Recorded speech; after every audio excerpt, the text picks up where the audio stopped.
Hi, now we will learn multiplication of fraction by a fraction, right? Earlier we have learned multiplication of fraction by a whole number. Multiplication means multiple addition. So you have to remember this, multiplication means multiple addition.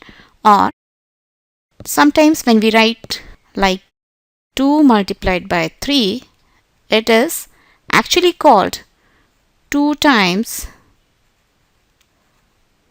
3 or 2 times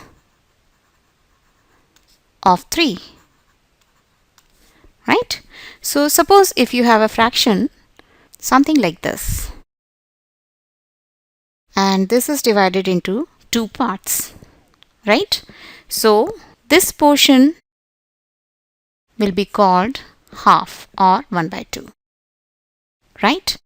And now if I want to multiply this fraction, that is 1 by 2, by half, what does it mean? This means half times half, isn't it? You had a half and now you are multiplying it by half. That means you are actually dividing this fraction into 2 equal parts and then taking out 1, right? So suppose this is half, and when you are talking half times half, that means you are dividing this into 2 parts, 2 equal parts, and taking this much portion. What is this of the whole?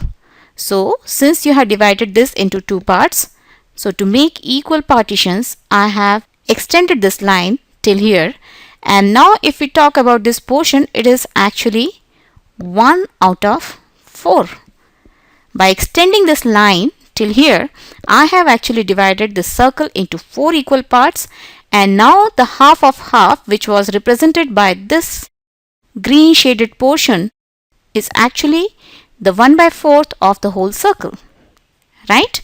So what we have done over here, so when you are multiplying a fraction which was 1 by 2 by another fraction, here again I have taken 1 by 2, you are actually multiplying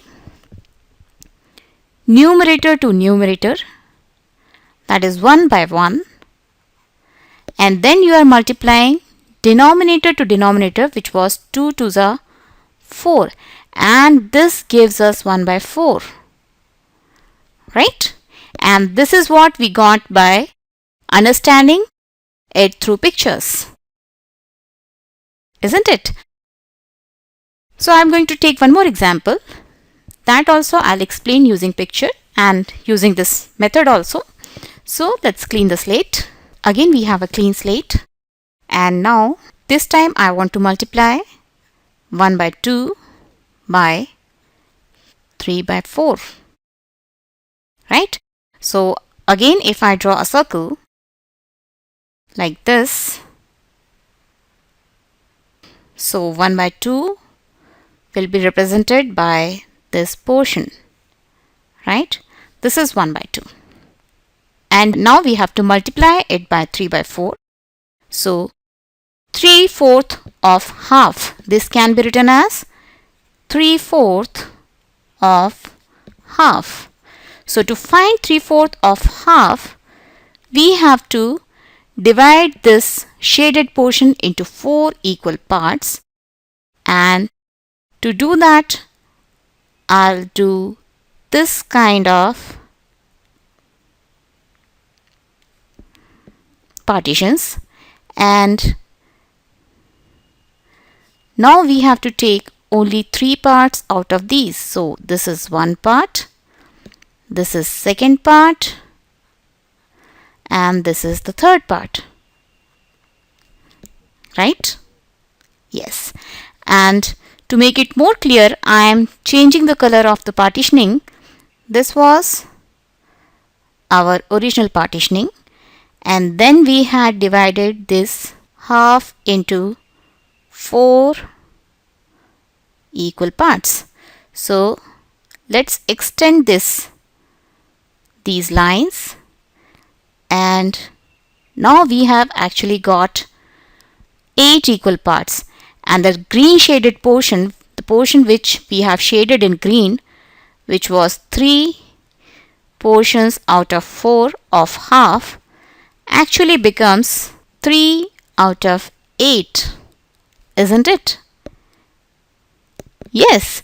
So what we have done actually this 1 by 2 when gets multiplied by 3 by 4, first we have divided the circle into half, and then since we had to take 3/4 of half, we have divided this half portion into 4 equal parts and taken 3 portions out of that.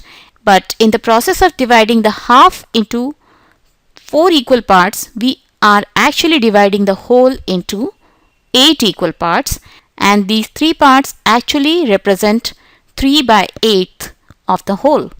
So what we are actually doing, we are actually multiplying this numerator to numerator. This gives us 3, and then we multiply this denominator to this denominator.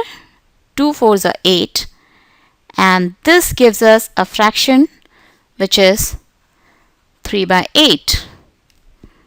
Right? So what is the process of multiplying?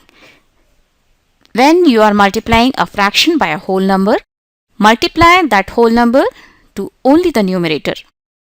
But when you are multiplying a fraction by a fraction, multiply their numerators and write it as a new numerator, and multiply their denominators and write it as the new denominator of the fraction. So this was the multiplication of two fractions. And this was the logic why we do that, isn't it?